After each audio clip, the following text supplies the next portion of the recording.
A very good evening and welcome, Stats Racelands users, prospective users, and everybody in between. Happy to be with you. Hope everybody had a wonderful Thanksgiving. And though Cigar Mile Day has traditionally been immediately following Thanksgiving, part of Holiday Fest at NYRA, an extra week has given the entire card a chance to include more Breeders' Cup horses. The last time we were together, of course, was for Breeders' Cup week, and we hope everybody did well. Certainly the Stats Racelands team, including Laffit Pincay the third, who's with us, helped you win. We'll say good evening, first of all, to Laffit Pincay the third, who told everybody repeatedly, no 3-year-old has ever won the filly and mare sprint, and that continues to be true. LT. How's it going, Steve? Good to hear your voice. Yeah, I kept bringing, Siegel and I working the Breeders' Cup preview shows for XBTV leading up to the Breeders' Cup. He was such a unique Bella fan, and it was just something that it's an old habit trying to irk Siegel. It's something I'm really good at, but at the same time was expecting big, big things from Unique Bella and still had her on top. But in the end, there has to be something to it. This statistic of 3-year-old fillies trying to win that filly mare sprint, and it's been some very good 3-year-old filly sprinters that haven't been able to win that particular race, and you can add Unique Bella's name to that the casualties of 3-year-old fillies that have tried to win the filly mare sprint. Well, the seminar that we did with Stats Racelands, a lot of good information leading into the Breeders' Cup. Mendelssohn, a strong push by both Craig Walker and Dan Torjman. There was some other terrific ideas, including Craig, who I acknowledged it on Twitter, but I've got to bring it up here as well. Speaking of the filly and mare sprint, he gave out the outlandish exacta, landed on Bar of Gold and Equibase Mesa coming out of the race at Presque Isle, and just one of those things. Waheda, another horse that Craig Walker put people on utilizing Stats Racelands. And Ellis Starr is with us as well, and Ellis certainly has utilized the tool and all the various angles and everything involved at Stats Racelands to put you on some nice winners. Ellis, hope you had a nice Thanksgiving. Hope you had a big Breeders' Cup. Thank you, Steve. I was telling Laffit before the show that WinBet saved me. I got a little unlucky with top picks. On my selections, I had 4 top picks run second, but I did have 4 winners in my second picks, and including Waheda. Even though I should have listened to Craig for the filly mare sprint for sure. I can't give a guy enough kudos for that one. And Talismanic and Caledonia Road. So just a little bit reversal on my part, but it was a lot of fun. Just staying in the game during Breeders' Cup Friday and Saturday is fun financially. Exactly. If I'm Craig, Steve, I'm getting a tattoo, like with that Bar of Gold, Equibase Mesa exacta, like the second biggest upset in Breeders' Cup history. That's insane. It was terrific, and Craig, what Ellis just said too, and it's always true on big days and big weekends. It doesn't take more than one good opinion, or even Ellis. Having second choice winners and betting them appropriately, that's all it takes. And Craig said he had a very modest Breeders' Cup otherwise, but it took that one good opinion, parlayed it into a successful Breeders' Cup. So there's always a lot of lessons coming out of big weekends. We happen to have a circumstance, and we're going to start our discussions with the Cigar Mile, and we've got some important horses exiting the Breeders' Cup. We've got horses turning back like Sharp Azteca and Practical Joke.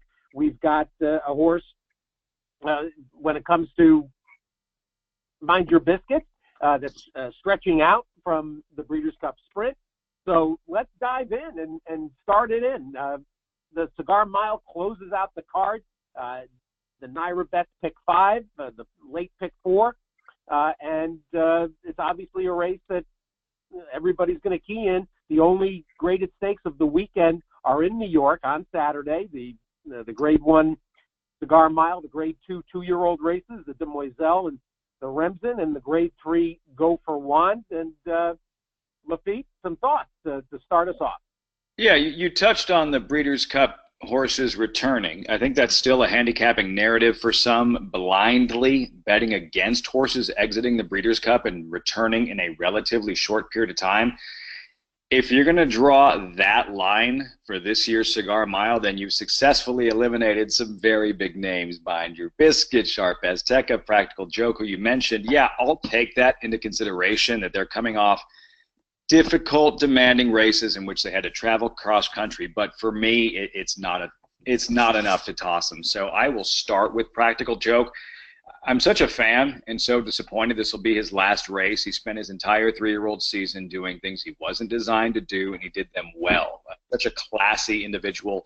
Thrilled to see that in his final race, he will have the opportunity to do what he does best, run in 1-turn mile event. The obvious stats are this: he's 5 for 5 around 1 turn, 0 for 6 around 2, but with Race Lens, you can go a little bit deeper. For example, Practical Joke fired a bullet half-mile drill the Saturday before last at Belmont Park in 48 seconds flat. What does that mean statistically for Chad Brown? When he's entering a horse in a graded stakes race who's fired a bullet within his or her last 2 works, you see what he's done. You see the win percent, you see the success score. Here it comes up. So a 25% win ratio. Now, the ROI might not be exactly where you want it to be, but it's Chad Brown. Everything he sends out these days gets over bet, so that's part of the equation you have to keep in mind. But again, a 25% win ratio when you're seeing the bullet work, a work or 2 back coming out of a graded stakes race. How about Practical Joke Sire into Mischief? Go back to his past performances. We go to his sire. We know he's a middle distance type. Utilizing the individual research and how productive Into Mischief has been as a sire of horses running in dirt mile graded stakes races. Go ahead and you apply. Again, this is Into Mischief as a sire of horses in 1 mile dirt graded stakes races. I did this one without graded stakes, Laffit, because I wanted, because it was a little too small of a sample with just graded stakes. So overall, so it's still a very good number. 22%. Again, this is what he's designed to do.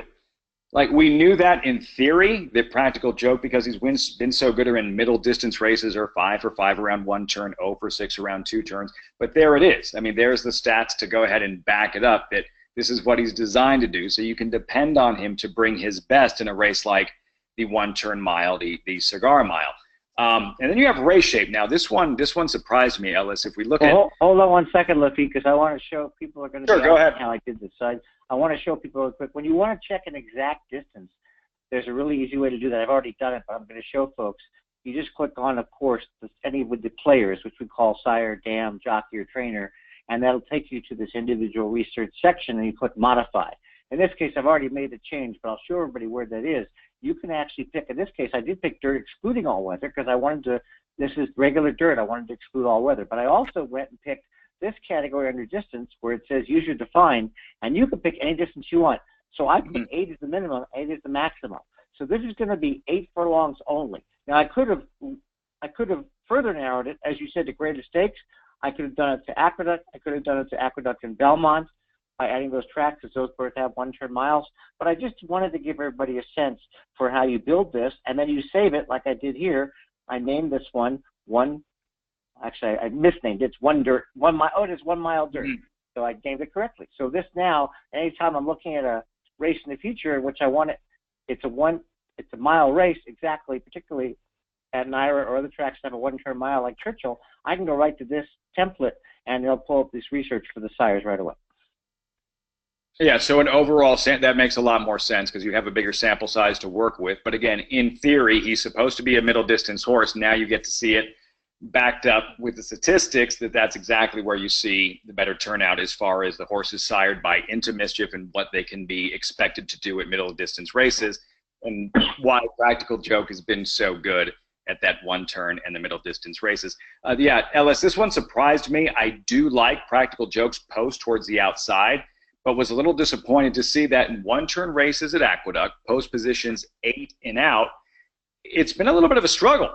Like, isn't that where you want to be in one turn races, is towards the outside, so the jockey has a little bit more time to make those decisions, so he's taking it to the other riders as opposed to having it taken it to him. But statistically, they suggested not necessarily a disadvantage, but it's not quite the advantage you would think about having a horse drawn outside in a one-turn race at Aqueduct on dirt. Well, here's an example of how you can develop an angle, and I did too on purpose, because it has to do with wide and granular, which I talk about a lot. One of our good customers and a contest winner, Russ Edwards, talked to me about wide versus granular, and he's absolutely right. So you would think for a second that that all one-turn races is going to have more races than one-turn mile races, because one-turn mile races are exclusive of those races. So I did both. So we'll start with this, for example, because we did this particularly for Practical Joke. You asked me to do it, and it was great to do. It was fun for me. So in the last year at Aqueduct, at exactly a mile on the dirt, 8 or above post position, 10% wins, 41% in the money, and a horrible ROI. That's 8 and above. However, when I go back to the PPs and I look at the other angle, which is similar, but it's going to have a bigger size, this is all one-turn races, which is going to be everything from 5 furlongs on up, even some 4.5 in the spring. It's a much bigger size and a little bigger number in terms of the win percentage, but a much better number in ROI. So I think even though the first one is more applicable to Practical Joke specifically, this is the one I rely on to say that 8 and up may be an advantage. Now, what I didn't do and what you can do is I can do the inverse of this. Anybody could do this, set up an angle, and you would just do the same thing, Aqueduct, and you would do less than or equal to a mile on dirt, but you do post positions of less than 7, and you see a 1 to 6 do. Now you can compare 1 to 6 to 7 and up, which theoretically, if there's 12 horses in a race, will give you a half and half. So you can really play with stuff, and we encourage people to set those kinds of angles up. That's the beauty of the product, being able to consistently modify. So because of those original negative statistics about outside post positions going one turn at Aqueduct, I don't have to jump off of the Practical Joke ship. So I am going with Practical Joke in the Cigar Mile, Ellis. And in part of it is race shape. Can we take a look at Sharp Azteca? I was going to go to the pace projection, but I can go back to, we all know that. No, right. That's right. No, that's right where I wanted to go. Okay. And the pace projector, the point is that you see the name Sharp Azteca, and you automatically assume he's going to be in front because he's Sharp Azteca, Ellis.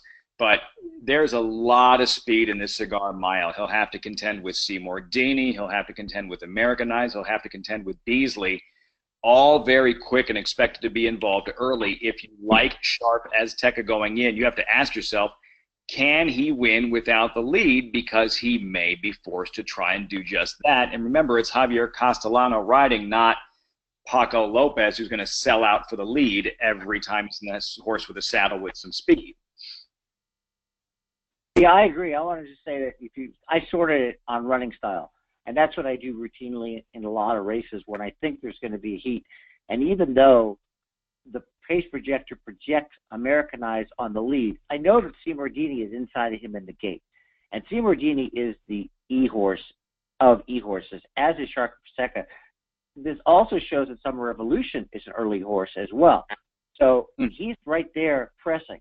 It's very possible, if you think about how races are run, and no disrespect to the pace projector, but I'm looking at this, and I think you'll agree, if you think how races are run, the guy inside is going to go. So Seymour Deeney goes. Now that forces the hand of Sharp Azteca, it forces the hand of Summer Revolution, and it forces the hand of Americanize.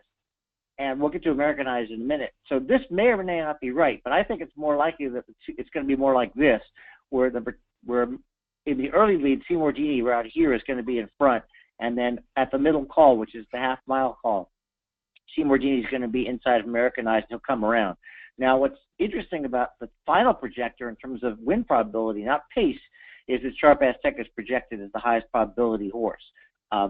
Intellectually, I think I'm saying that's not possible because we know that he's going to be taken down at his game here. But that's just an opinion. But certainly when you look at all three things in context, the running style, post position and the projection, particularly the second call projection, you do definitely know one thing. I think you and I agree on: the Sharp Edge Tech has got his work cut out for him. That's the point. It's not the Kelso. It's not the Breeders' Cup Dirt Mile. It's saltier from a pace standpoint for Sharp Azteca. Again, you have to also quantify for the jockey switch. It's Javier Castellano, not a Paco Lopez. He's not going to sell out at all costs.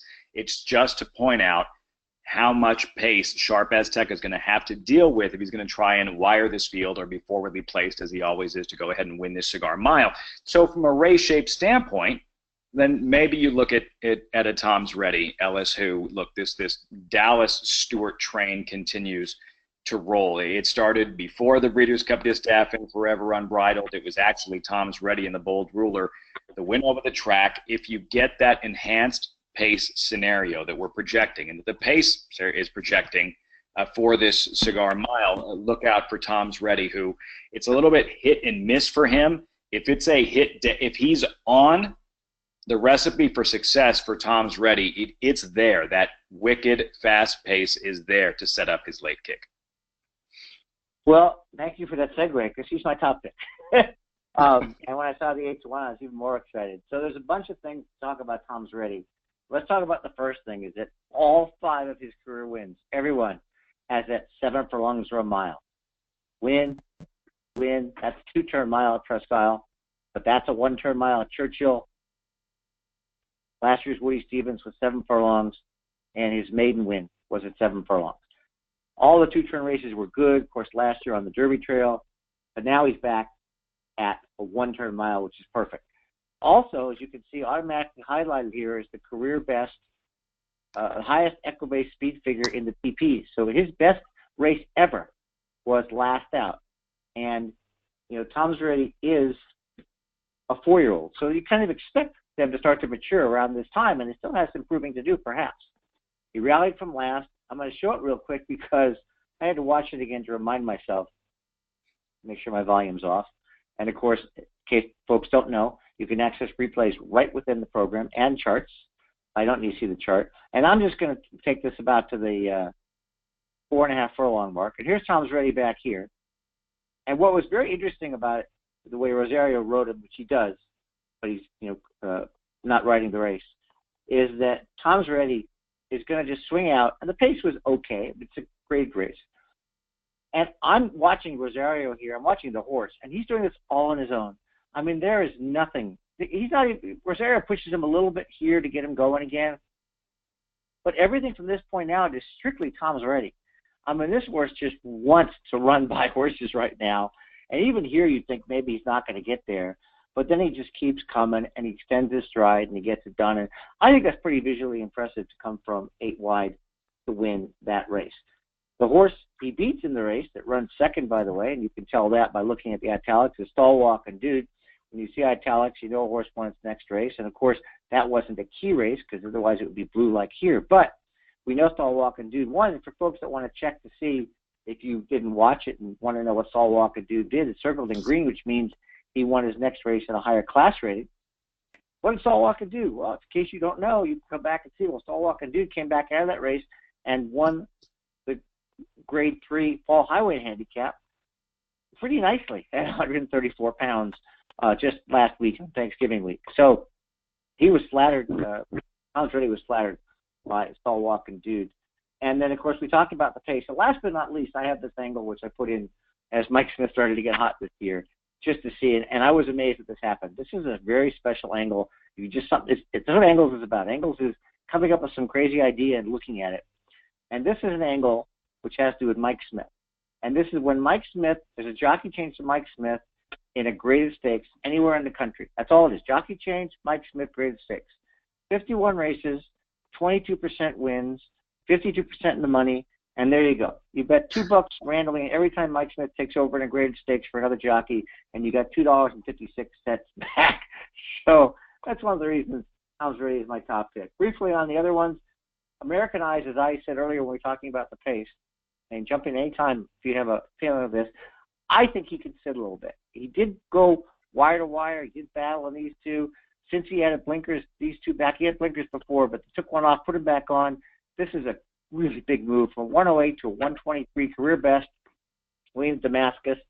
I don't view 7 furlong one-turn races any different than one-turn miles, so I think that's really the way to go. Bejarano, who I checked, has never ridden an Aqueduct that I could see in the last 2 years, Wow. comes out to ride. I'll look at it again just to make sure. I want to show folks how you get an inkling, because it didn't occur to me. So if I go to the jockey stat and I click on modify, whatever the default was, I will go to the track filter, and I'll just use the circuit. Well, actually, use the track. Actually, I want to just, you can use today's track automatically. So I'm going to use today's track. It's only past year. I'm sorry, not past 5 years. For jockeys, you only go past year. And I'm going to make sure that everything's included. There's no dirt, route, doesn't matter, all starters. So with all the millions and millions and millions of dollars of stakes races at Aqueduct, in just a minute I'll change it to the whole circuit, Rafael Bejarano hasn't been there. Now when I go to the New York circuit, just to make sure I'm not crazy, and you can go include circuit list and New York, which should be Saratoga, Aqueduct. It says Saratoga, but it's Saratoga, Aqueduct, and Belmont, the NYRA circuit.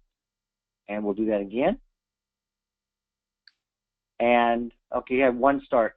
He rode Fapien in this race, finished second in the, oh, why isn't that working? Saratoga, August 5th. Well, it was a stakes race, I'm sure. That's the test stakes, I believe. Okay, just gonna say the test. Yep. Okay. Well, that's your answer. So he's coming out. He doesn't have any other mounts on the card that I looked at. I don't think so. So very intriguing here in terms of it. And the last one I want to talk about is the 10 Beasley. And this is by the way, the cigars are a free race for Equibase and America's Best Racing. It's the race of the week. So if you forget these picks, they're all prices. I looked at the morning lines, and it's 8-1, 12-1, and 12-1. And Beasley's another one. Comes out of the Tom's Ready race. Of course, Solwalk and Dude beat him ahead for third. And then Solwalk for second. And then Solwalk and Dude came back to win the highway. Here you've got another three. In this case, you've got a 3-year-old. And I don't know, by the way, Laffit, does a 3-year-old, does a 3-year-old not winning the Philly Mare Sprint apply to 3-year-olds not winning the cigar?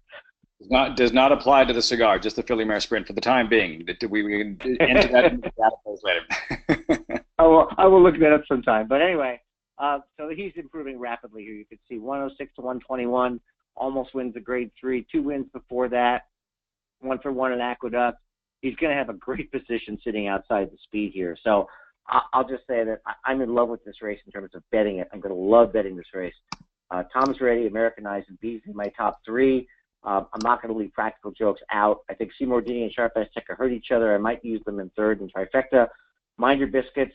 My concern with him, just to mention what the situation was, is that he's never run a mile except for his maiden race way back here when he ran 4th at Aqueduct in the state bred. That doesn't count anyway. But the fact that the other horses have run a mile or more, he hasn't, bothers me a little bit. So I'm gonna remand him to second or third. But Tom's Ready, Americanized, Beasley, I might bet all 3 of them to win if I get 4-5-1 to better, because I think there's great value in these 3, and I'm going to play some exactas and trifectas, putting Practical Joke and Mind Your Biscuits in second and third.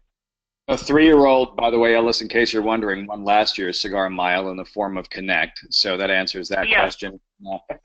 Hats off to NYRA for moving this day of racing a week back, because had it been on Thanksgiving, I don't think you see all these horses. The Sharp Aztecas, I know Mind Your Biscuits isn't here, and some of the other horses exiting Breeders' Cup races would not be here had this day of racing been a week earlier. So makes sense, and it's a good move by NYRA. Steve, what's your take on this? I don't have anything particularly clever. Practical Joke makes a lot of sense given how potent he's been on turn back, coming off of 2-turn races back to 1. The one horse that kind of intrigues me is Summer Revolution. And he's coming second off the long layoff, and watching that performance at Belmont in October, he seems like a much more mature horse, and they're going to run away from him early. I think he's going to set up behind that phalanx of speed, and I think he's going to sit a very comfortable 4th behind the 3 speed horses. And Manny Franco, he can make 114. This is a this is a significant amount of weight and a big break for Summer Revolution. And I don't get excited about weight all that often, but he's getting 6 pounds from the obvious, and he's getting 11 from the heaviest weight carrier here in Sharp Azteca. I'm gonna play Summer Revolution a little bit.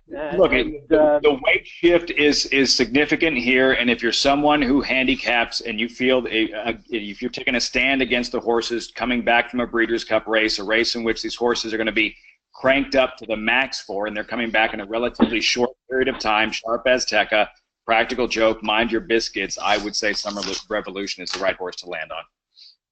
I think he's fun, and I think he's the one.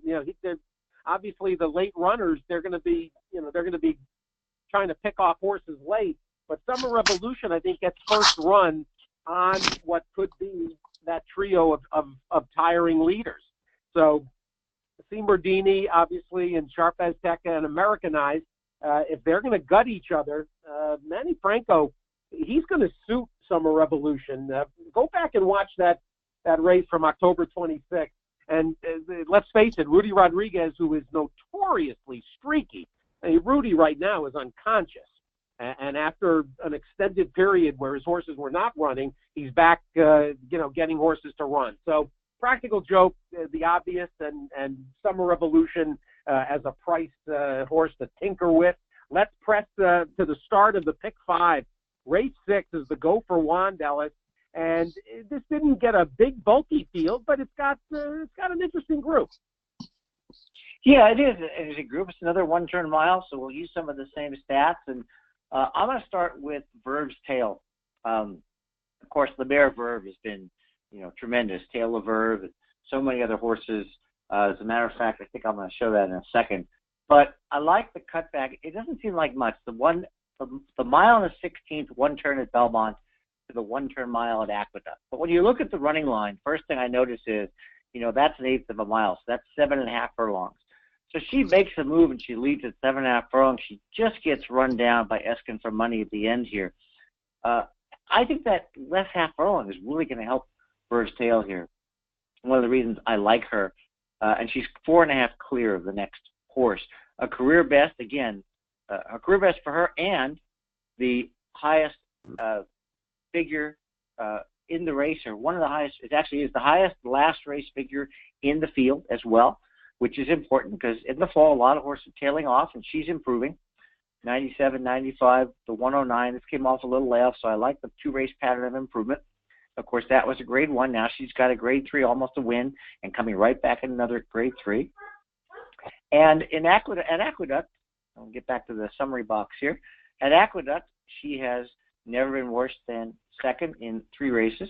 Certainly a consideration here. And last year, at this time of year, that win came in the Comely Stakes, and that was at 9 furlongs, 2 turns. But, this is a horse that can get 9. And she beat Lewis Bay, who wasn't a bad horse. She was 20-1 that day. Of course, she's not been those odds since then, except for in the Phipps. And I think she's got a really nice shot here. The other is, and I haven't been watching New York as much as I probably should, but Johnny V in the last month, I didn't know that he's on fire. 33% on 60 races in the last month, flat net profit, 15%, $2.30. So certainly, if you got a guy that's riding with some Verve himself right now, that would be a good reason to bet Verve's Tail. Jameson and Ginger, we'll talk about the angles in a minute because those are more Laffit's than mine. But there is one of mine in here, and it's one I've had for many years. I used to call it the Dalmore angle, for those who remember Dalmore. But this is 3-year-olds facing older in a graded stakes. And it doesn't, they have to have won their last race and won their second race back with 3 ascending Equibase speed figures. So this is stuff that's kind of obvious anyway. But it's 3 for 9 with 4 seconds and a 226% ROI. So you get it, barely once a month. When you do, you get 10 times your investment, 3 times your investment. So certainly worth noting on Jameson and Ginger. Also with Jameson and Ginger, 3 for 3 at Aqueduct. 2 for 2 at Aqueduct for a second, 3 for 3 at the distance. And something else I want people to know, it occurs to me when I do have the time to handicap, and take a look at, the questions come up. And one thing about race blends is you don't need to go run around to get these questions answered. So you notice a private trainer change here, previously trained by Rudy Rodriguez. And a lot of times owners just move horses around. No offense, but if you see Luch, it's going to be a trainer change every other race. But with a horse like this, you wonder what happened. And so I go back and I look to make sure. You check on the chart, and you find Jameson and Ginger back here. This happened to be a key race, by the way. Jameson and Ginger ran second. The owner was Magic Cap Stable. Well, now that the owner is, of course, Juddmonte. Wow. I think to myself, and I, Steve probably better than me. It may have been in the trades. It may not have been. It might have been semi-public. What somebody bought, but they bought this horse for a pretty penny, and she's 2 for 2 since they bought her, and she's improved in both races. And last but not least, Highway Starr. Obviously, I'm going to draw a line through the Filly and Mare Sprint. We talked about it. She never got the position she liked. She was pressed outside. She was steady. She had trouble. I'm going to forget about it. Back in New York, these are some fantastic races she's run before. She's 4 for 4 at a mile. She's 3 for 3 at Aqueduct. If she rebounds back to the Gallant Bloom with the 108, she runs right into what's going to take the win. Jameson Ginger on the up pattern, as I said, and Verve's Tail with the 109. So my picks are Verve's Tail, Jameson Ginger, and Highway Starr. Laffit? I've always been a big Highway Starr fan. Her work over the course of her career around one turn speaks for itself. Two ways you can look at it at Highway Starr. A, that it's the end of a long campaign and you're starting to see some deterioration, and you don't side with her in the race on Saturday. Or that things just didn't work out for her in the Breeders' Cup Filly Mare Sprint, and she didn't do a lot of running, and you're going to see what Highway Starr normally brings to the table in a one-turn race in the Go for One. So she's certainly a player. Ellis, I went with Jameson and Ginger. There's a handful of sprinters stretching out in this 1 mile Go for One. I think I'll go with the true miler, Jameson and Ginger, for many of the reasons you mentioned, 3 for 3 at a mile, etc. We take a look at how Chad Brown has done, moving horses up the ladder. There you have it. Going from a win in an allowance race into a graded stakes race, as Jameson and Ginger is, you see the win percentage. There it is. And for Chad Brown, winning with 23% in the money at 36%, finishing in second. The ROI, again, this is the Chad Brown factor. Don't let it throw you. Everything Brown sends out is going to be over bet. So he's maybe the outlier when it comes to gauging an ROI. If every horse he saddles gets over bet, that's kind of you can go ahead and eliminate that to a certain extent. So I pay more attention to the win percentage. For many trainers, going from that allowance race into a stakes race can be looked at as an ambitious one. For Chad Brown, I think it's a confident one. Jameson and Ginger fired a bullet 5/8 work last Saturday at Belmont. We already demonstrated with Practical Joke and what that meant statistically for Chad Brown in graded stakes races. So all that is positive. Finally, this lethal jockey-trainer combination, Javier Castellano and Chad Brown. Ellis, we know that they're good together. But when you actually dig a little bit deeper and look at the statistics, you see exactly how good Chad Brown and Javier Castellano are, specifically when they team up in graded stakes races. Yeah, I did two things here. So I'll show folks, I'll go back in a minute and show how you could do this. This is a query you can use anytime, but you can also use it specifically because it applies to any trainer when you're in the trainer. But this was graded stakes, just Castellano the last 2 years. And yes, again, when you consider the fact, for example, Jameson Ginger 2-5 and 6-5 in her last two races, you're going to get low payoffs. But leave the horse out of your exacta at your own peril. As a matter of fact, you could just take your money and do something better with it. Get a sandwich if you're going to leave a horse that's a Brown Castellano trainee that's in form out. But a 23% win, 57% in the money, almost like the 59% we saw in the angle, -10, which beats the takeout, certainly included. Now, I show people a couple things here. So I'm going to go back to the PPs. And for those that don't know, when you click on the trainer, you're going to get the default situational stat, which is fine. Dirt, route, second off, a layoff, which is positive for Brown. But I already have some setups that I'm using. One of them was the jockey. So in this case, I'll show you how I did it. Jockey filter. You can use today's jockey and save that, and then anytime trainers use that jockey, today it'll show you the stats, or you can have it set up to use a specific jockey. In this case, let me go back to that one, which is on my very long list of different templates because I use this section of individual research a lot. This is using Castellano integrated stakes. And in this one, if I show you what I did, I basically went and I picked Javier Castellano from Jockey List. I did 2 years, and I did graded stakes. Now, if you wanted to, you could just go use today's jockey and keep that as well. But this is so you could set this up in the future. So just if you're curious about something sometime and you see a horse trained by Brown and you're saying, okay, Johnny V's riding, and you get that stat by selecting use today's jockey, let's say you want to compare it to Javier Castellano. You could do that even though Castellano's not riding that horse by going to include jockey list and picking a jockey from the list, and they'll show you that. And you can go back and forth on those two and compare. You could do an angle as well to compare a jockey change, but this is another way to do that. That's how deep you can go in trying to compare and seeing how productive exactly a tandem that you know they're good, but you can actually go ahead and run the back test and see the statistics if they back up how good you believe and how good the narrative truly are together, specifically in a graded stakes race. Ellis, I also want to mention the Godolphin filly Indulgent, drawn towards the outside.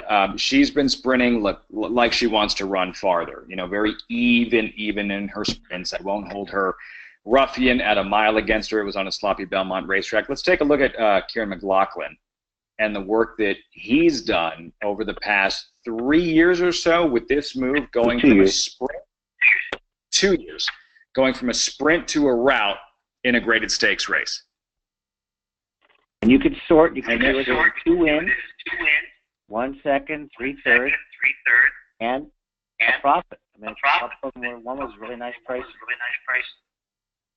One was big number. And again, it's a limited sample, but it's still something you can go back and again, it's over the past couple of years. And with this particular maneuver, again, it's McLaughlin going from a sprint to a route in a graded stakes race, and like you said, there's the profit. Yep, absolutely, and you can do all kinds of things like that.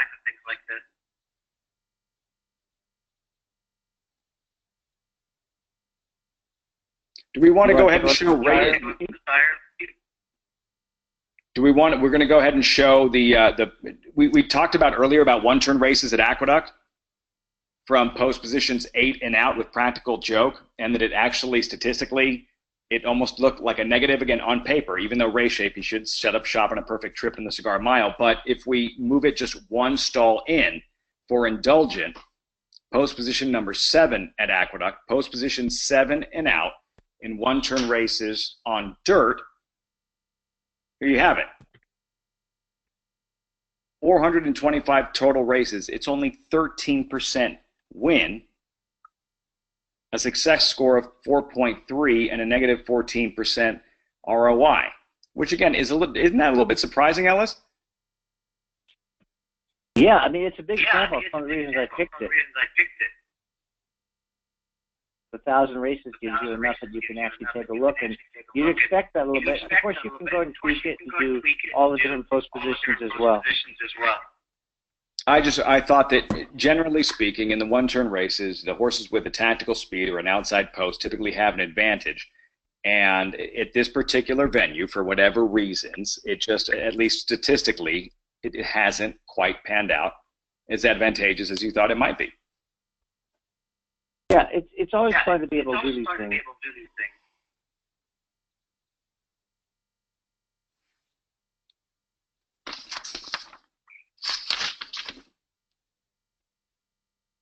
All right.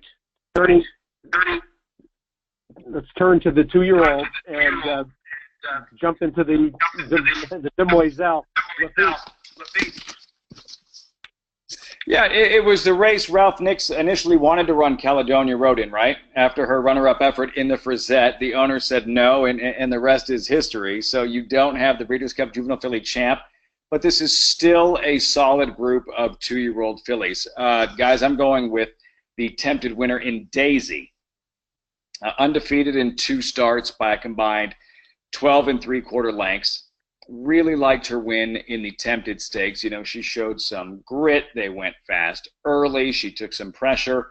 I think she surrendered the lead at one point and still won going away. When you're talking about 2-year-old fillies running a mile and an eighth in November, it's almost like handicapping 3-year-olds running a mile and a half in the Belmont in June. You lean on pedigree, and Daisy is bred to run all day, Ellis. Let's take a look at her pedigree. She's by Blame out of a Flower Alley mare.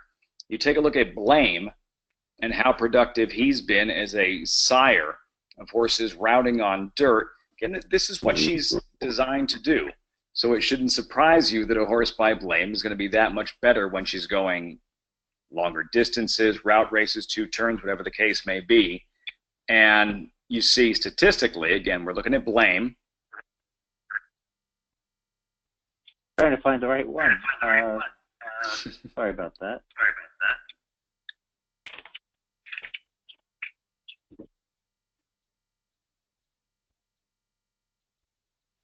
There you go.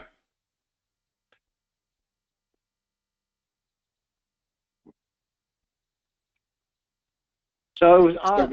There it is. So, yeah.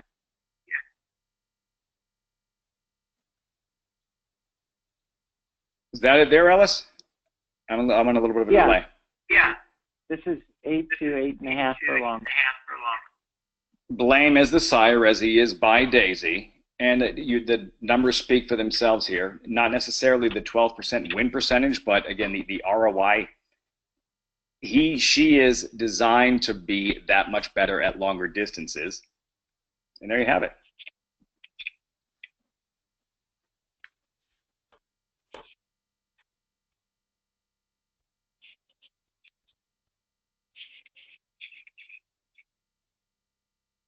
Alice, go forward. As for her trainer, Ellis John Service, and the work that he's done in stakes races with horses coming off of winning efforts, as Daisy is,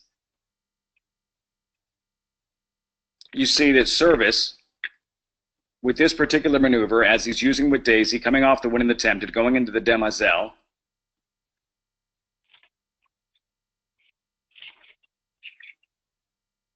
it's a very good record.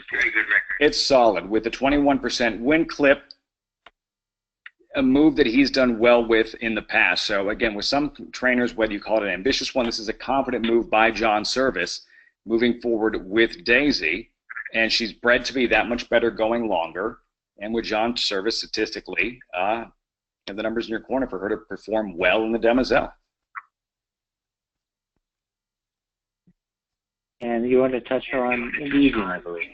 Indy Union. Also, yeah, giving her a shot. Number 5, she's coming off that big 7-length maiden win at Belmont. That was the first time she had the opportunity to run on a fast dirt track, and she absolutely rolled, beating other 3 other fillies, but still, that's how good she looked her first chance on a fast dirt track. We look at her pedigree again. Again, we're talking about late November of a 2-year-old season. You have to lean on pedigree. She's by Union Rags, a Belmont Stakes winner. The farther, the better, right? So we check those statistics.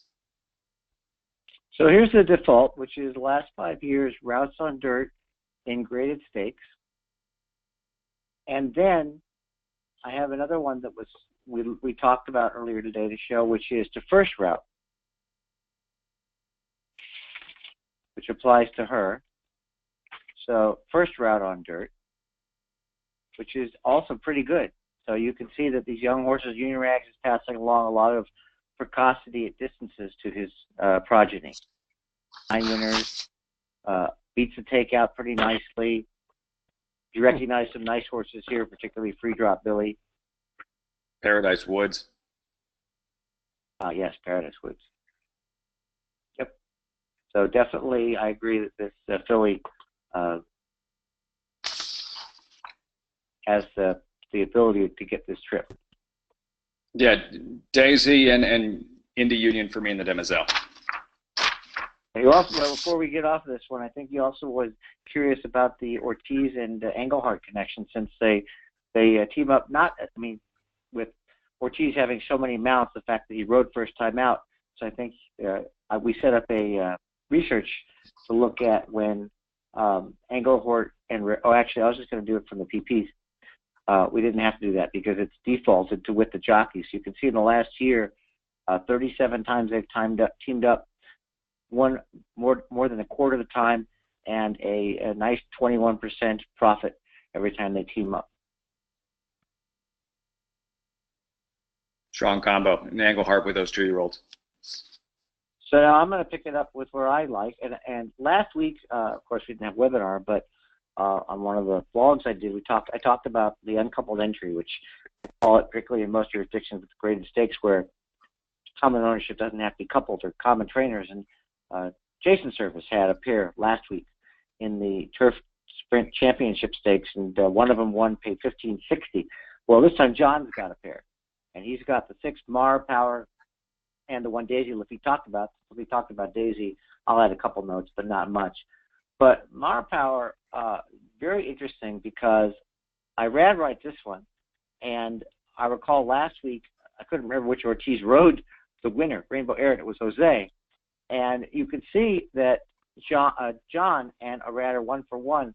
And I wanted to see what that was, if that was a stakes or if that was something else. So I did go, and I have a preset template, which you can do with today's jockey, as I showed earlier how to set it up. And so I just wanted to see what that one win was. And I looked at it, it was Mo Green. And, of course, that was in the top flight in April. So that was significant that Ortiz and his agent will take this call from Service with a real runner. And that's what I think Mara Power is.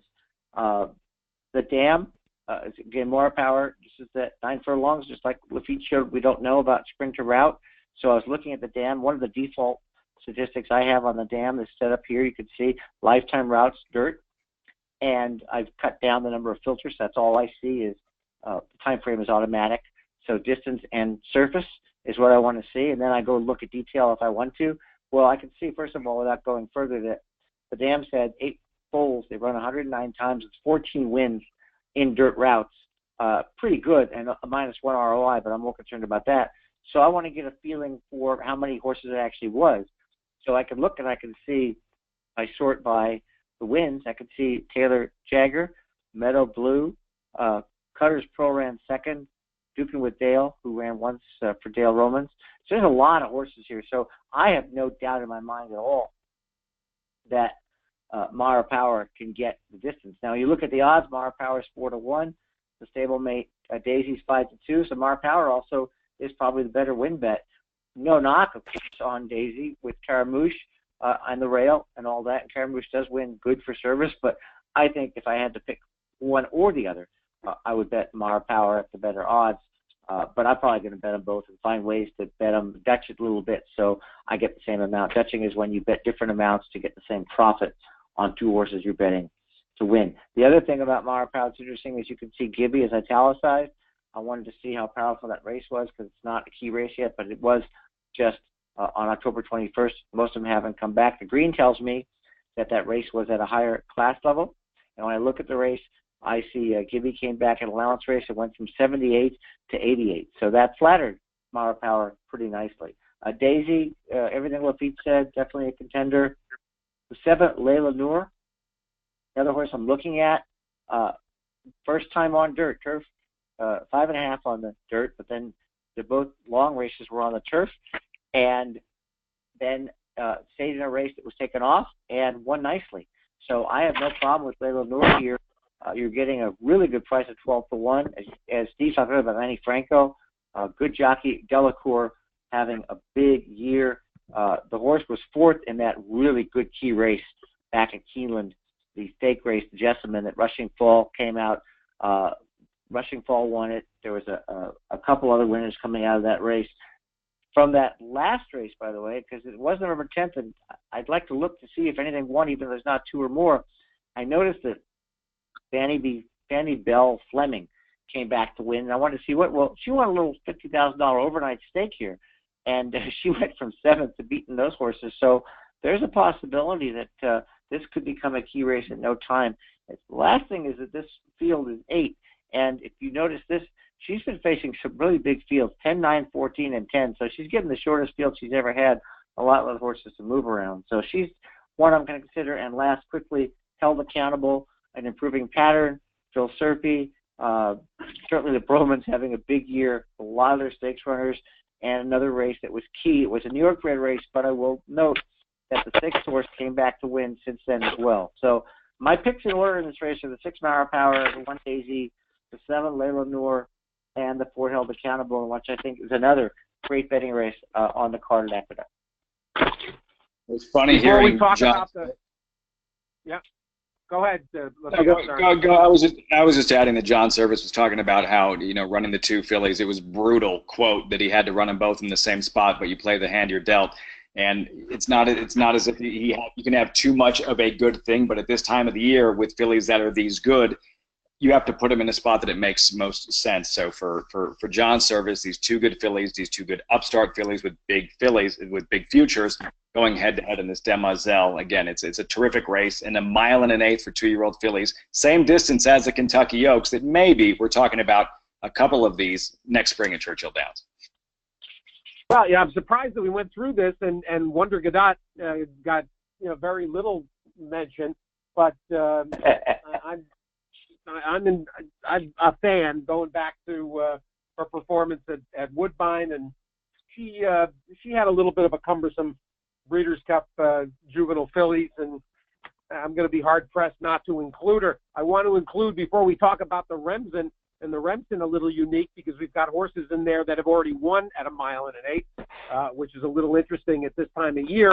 Let's give you an idea of the gift that you can give yourself or friends, Stats Raceland, and the opportunity to use GIFT, gift, at the checkout, an annual subscription.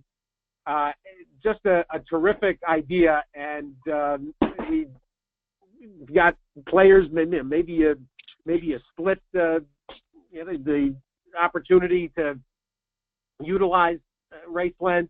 The 1-month subscription offer is back as well. Buy 1 month, get 2 months free. Use webinar as the promo code. That actually is only good till tomorrow, and it's obviously a tremendous value. You're basically getting 2/3 off by subscribing 1 month, and it'll take you right into February. So you'll get the start of all the serious racing at Santa Anita and at Gulfstream, which of course starts on Saturday, and Fairgrounds. Even Oaklawn will be underway by then. So a great opportunity to buy in. We want you to take advantage of everything that Stats Raceland is doing. That includes the forum for the members, a lot of Q&A, and you can be utilizing Twitter as well. Follow Stats Raceland, ask questions, anything, any help you need. It's really just a tweet away or a direct message away, but take advantage of the opportunity to utilize Stats Raceland in your handicapping. So many, really, it's been a tremendous year, and so many players. In fact, I was amazed at Del Mar how many people came up and said that they've been listening in. They've started to use it. Actually had Christian Helmers on a couple of weeks ago. Christian has found it and is enjoying it and finding winners with it. It can help anybody. So many tools at your disposal, and we try to keep exposing you to them when we get together. Let's turn to the Remsen and hey, Steve, real quick, Steve. Before you do, you made a good point, and I apologize. Wonder Godot, I think it's important for people to know. I just thought there were other horses in the race that were proven on regular dirt, and she hasn't yet, and that was the reason. I'm a little speed. You want to talk about the reasons you didn't make her a contender? Because she is a 2-1 favorite, and when we pass on a favorite, we really owe it to the listeners, and I apologize for that, why we missed. She should have been third in the juvenile fillies Stop Cold, and you'll see that often in trouble lines and it says check at the 8th pole, like Stop Cold. I think it was Separation of Powers who veered out right into her path. For me, this was just a situation of trying to beat a favorite, trying to look and trying to project for other horses there. But again, if we lean on pedigree, especially in 2-year-old races going a mile and an eighth in November, she has that in her corner as well. By Medaglia d'Oro out of a Vindication mare. If you haven't watched it in a while, go back and watch Caledonia Road's win in the Breeders' Cup Juvenile Fillies and watch Wonder Godot. The real estate she's making up late. She finds her stride. She's closing in on the leaders and gets stopped cold. So it's not a knock on Wonder Godot. More so than anything else, I'm fishing for a little value. Yeah, and that's a good point because she's dropping out of the Breeders' Cup and because the trouble is the reason why she's overbet. She can win, but she's definitely overbet in this situation. Let's turn to the Remsen, and as I mentioned, unique circumstance where you see horses like Biblical, the $800,000 China Horse Club Tapit for Todd Pletcher, and Johnny V breaks his maiden at a mile and an eighth. You've also got on the rail Bandito, yet another Dale Romans 2-year-old. It's unbelievable. Dale had a bit of a quiet year this year, but the 2-year-olds are coming in waves from the Dale Romans barn. So here we are. You got 2 colts that have won at 9 furlongs into this Remsen, and this looks to be as good an edition of the Remsen as we've had in quite a while. Ellis, I know you're on a tight timetable for 7 o'clock, so why don't you start us off? No, not this time, by the way. So I'm good. I'm good to go through this. So this is an interesting race, and I'm doing something I don't normally do, and people make a lot of fun of me, but at this time of year with 2-year-olds, I'm taking a pair of maidens that can win. And Triple Dog Dare and the 7, and I'm probably going to say it wrong, Al Khatam, who's the Shadwell as opposed to Avery Island, which is the Godolphin, they come out of a really, really fast race run October 25th at Belmont, won by Indamaj. And in the race, Al Khatam closed from 8th to 3rd, beaten 3/4, 6 wide. And Triple Dog Dare closed from 7th, 6.5 back, 5 wide, beat Al Khatam by a head. Now, Al Khatam gets the better draw here. And the reason I like these 2 horses as my top 2 picks in the race is going to be because the race came up really fast. And fast meaning adjusted for everything that speed figures adjust for, no matter what speed figures you use. And I looked at the figure that Avery Island earned, which was solid, and won the Grade 2 Nashua handily. It was a field of 6 by 4 3/4, leading all the way and drawing off. But it's 87-85, and these are both one-turn races. Now he's got to go 2 turns, and I'm not going to knock McLaughlin, and the horse is probably going to be a contender at the Road to the Derby for sure. But when I look at that and see that Triple Dog Dare and Al Khatam already ran faster, at least if I rely on a speed figure as a secondary measure of how good they ran. I watched the race, and they ran well. If they all improve at the same rate, if Triple Dog Dare, Avery Island, and Al Khatam all finish at the same rate, Triple Dog Dare and Al Khatam beat Avery Island. And that's what I'm going for here. This is strictly a play of looking at the speed figure and the pattern of improvement. Also, I haven't noticed the name E5, which, for those that don't know, is one of the hottest ownership groups in the country right now with New Money Honey and Rushing Fall and Good Magic. You know, what a year they have. And, you know, Rudy Rodriguez, the horse is improving. Javier is riding back, and the draw is fantastic. So, slight preference to Triple Dog Dare. Definitely Al Khatam. Also, Triple Dog Dare is making his 3rd career start. Al Khatam, his 2nd career start. So, Triple Dog Dare, a little bit of physical edge, in my opinion. And really, the other horses, there's nothing wrong. I'm going to use Avery Island in the pick 3, maybe the pick 5. I've got to cut somewhere. And I'm going to use, in my exactas and trifectas, I'm going to throw in this bomb VIP code because I don't get this. This is a City Zip out of a Hole for Gold that won on dirt, never worse than 3rd in 4 races on dirt, went 2 turns for the first time on turf in the Awad Stakes, got beat a length to a really nice horse and therapist with a 96, which is actually faster than the speed figure I've been raving about of Triple Dog Dare Al Khatam's, and he's opening at 20-1. So I'm going to definitely bet VIP code top and bottom with Avery Island, Triple Dog Dare, and Al Khatam and exactas, maybe box the 4 and a trifecta, and I'm going to probably bet a couple bucks win and place in the VIP code. My top pick in the race is going to be Triple Dog Dare. It's not. Look, we just watched a maiden win a Breeders' Cup Juvenile, and the aforementioned good magic for E5. So no, it's not a stretch to suggest a horse who's never won a race before in his life can win the Grade 2. Remsen, Ellis. I'm going with Catholic Boy. There's two ways you can. You missed the putt, Laffit. Well, you missed the putt. That's where we've arrived. You know, all that, you know, foundation is a word you just don't hear in those conversations about whether it's 2-year-olds winning big races at the end of the year or certainly in the run up to the Kentucky Derby. You have quote unquote contenders going in off 7 and 8 week layoffs. It's a different time and space.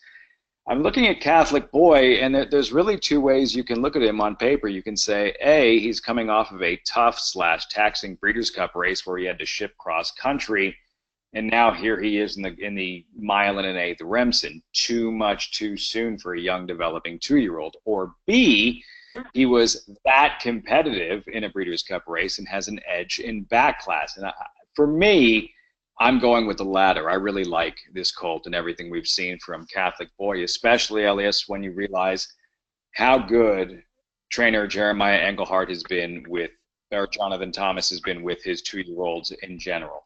And this is where an area where he has absolutely thrived, and I expect to see more of the same. It's not a fluke. It's not an outlier that he's done this well, albeit on a limited sample of 16 starts with his 2-year-olds, Jonathan Thomas, with a 31% strike rate and an ROI of plus 72. This is something we've seen. Again, it's limited, but it's a trend we're starting to see more of, Jonathan Thomas and his 2-year-olds. So I do like Catholic Boy, expecting a big performance from him in the Remsen.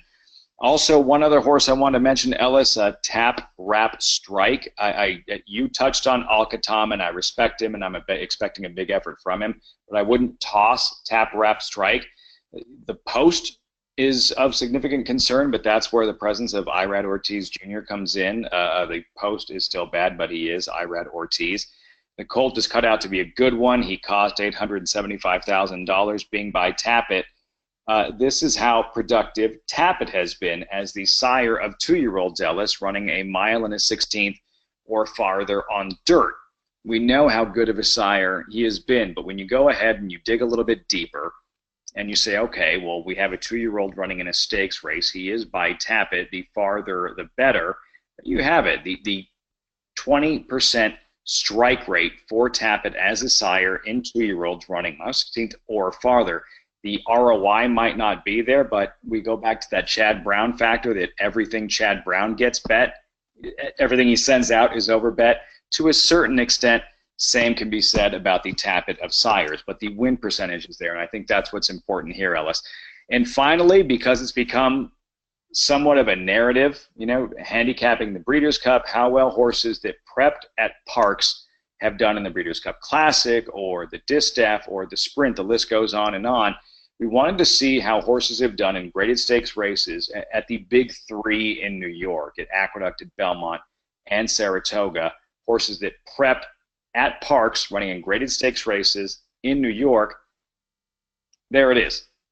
All the way to the right, you see that ROI.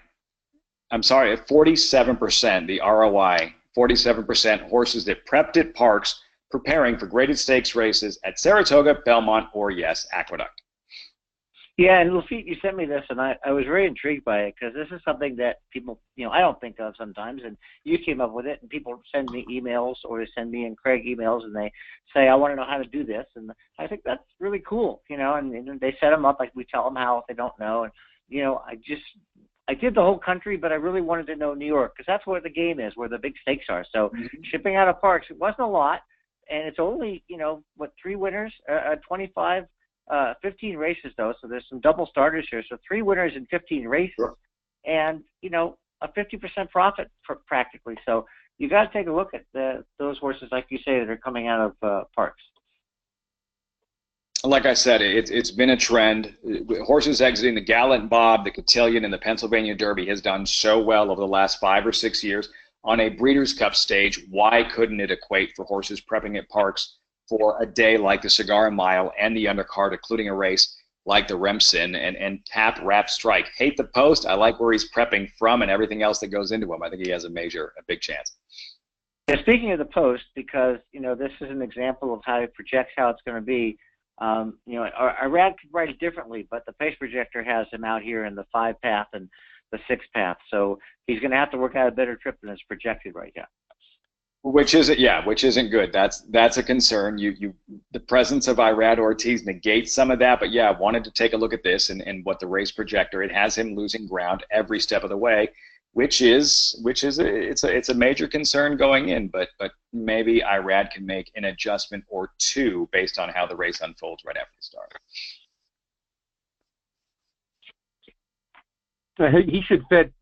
Irad should fit this horse nicely. And there's plenty of pace up front, and really everybody that you guys covered, I think are the fun horses in terms of Catholic Boy making the move, and it really is nothing in his pedigree that says he can't make the dirt work for him. And I can tell you that in conversation with Jonathan Thomas, Jonathan has got a high confidence level, even Breeders' Cup week. He made it clear that Catholic Boy was going to get dirt opportunities, and so it may get established here, quite quickly, and have Catholic Boy and the familiar Bob LaPenta maroon jacket with the gold epaulets maybe on the Derby trail right away after this. A really good edition of the Remsen, and this is a race that has been maligned for several years because the horses that have won at 1 mile and an 1/8 at this time of year have just not, they generally have not had any real speed, but there's some horses in here that have already shown some actual bona fides on that front. So a terrific Remsen, Demoiselle, go for one. Everything ends with the Grade 1 Cigar Mile, and should be a fabulous day of racing at Aqueduct on Saturday. For those of you that might be headed to Aqueduct, it is Toys for Tots weekend, as it is every year at the Aqueduct. They've been doing this forever with the association with the Marines, and bring a new unwrapped toy to Aqueduct, the Turf and Field Club entrance or at the main entrance. There'll be collection points, and Aqueduct and New York racegoers have always been incredibly generous when it's come to Toys for Tots. So I wanted to slip that reminder in as well. Let's close things out tonight, Ellis, with a couple of thoughts you've got about the display up in Woodbine. Yeah, I had to talk about this race for 2 reasons. First is, I watched the Gray Stakes won by this horse who we're going to look at right now called Arch Lagos, if I say it correctly. And I was really hoping that they would run in the Breeders' Cup juvenile turf, because he'd already run second and then won on the grass, and then he won the gray. And the reason we did this, because we began the conversation, and we also, of course, talking about a lot of 2-year-old races throughout the webinar, talking about next year and horses for Breeders' Cup when they come back and things like that. And this is a significant race. I mean, the gray is significant, but for those that don't know, there's 2 reasons why this is important, in my mind. Arch Lagos won the gray. For those that don't recall, a little horse by the name of Mind That Bird won the gray back in 2008, and went off form, and then, of course, $100 in the Derby, plus then some. But this horse is fascinating because when I handicapped the Gray Stakes, and also I think his maiden race I might have had to look at as well, the name Mien rung a bell. And the great thing about Racelands is you don't need to go out and look at the disc for dam stat. You don't need to do anything. If you want to see the other foals of the dam, you just click on the dam's name. And guess what jumps off the page at me? Big Brown. So Arch Lagos is a half brother of Big Brown, who, if we all know, of course, was really meant for turf, but did everything right, dirt and turf and everything, $3 million, but he did break his maiden by 11 on the grass first time out before they put him on the dirt in an off-turf race, a la Barbara, and then the rest was history. So Arch Lagos has won on the turf, on the all-weather, half the Big Brown. The Gray Stakes has a connection to the Derby from Big Brown. Gray Stakes has a connection to Derby because of Mind That Bird, but Arch Lagos has a connection because he's a half the Big Brown. So I want to mention this because it's going to be a fun race. He's 3-1 in the morning line. Mad genius Mike Dickinson trains him. They're probably going to put him away for the winter. But if you get a chance, look at this race. The other horse, if you bet this race to consider in your exotics, is this 2 horse at a crazy 12-to-1 price named Piper's Warrior. His first time going along on the all-weather, he won by 4.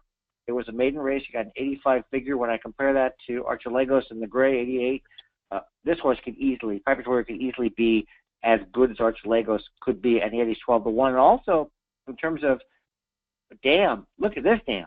This dam's had 4 horses win 12 races out of 43 starts. If I want to look at them, you just click on it, and it brings them up.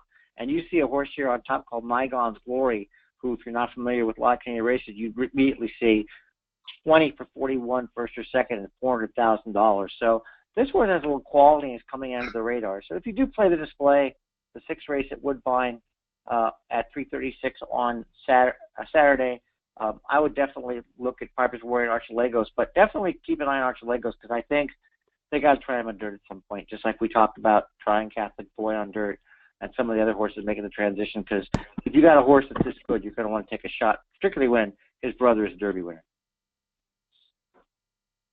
Well, another nice weekend of racing. Of course, the Claiming Crown going on at Gulfstream. Stats Raceland be very helpful there, with a lot of horses coming from all crazy points on the compass. Then this terrific card at Aqueduct, and you've got stakes, and also this weekend, Los Al got underway today. It looks like Baffert's got himself a nice 2-year-old that just debuted in the last hour. Lots of things to keep you excited as we move toward a new year, but there's still plenty of racing. And one more time, want to remind everybody, I mentioned the gift concept. You buy a subscription for the annual Race Lens subscription, and you get one to give to a friend. You use gift, and that's good until December 15th. And buy one, get 2 months free. Buy a month, get 2 months free. Use webinar at the checkout. That's only good till tomorrow. Always terrific to get together with everybody. If you missed anything, you'll be able to listen to the complete webinar in just a little bit. We'll wish Ellis, Starr, and Laffit, Pincay the third, terrific holidays and friends and families. Laffit, we'll see you at Santa Anita soon enough. No? Santa Anita, and looking forward to the Pegasus at the end of January. We'll be there before you know it. Happy holidays, Steve. Always good to hear from you, and to you as well as Ellis, and to all our listeners. Happy holidays. Same here for me, everybody. Cash a lot of tickets and pay for some nice gifts. Yeah, there you go. Thanks, everybody. Talk soon.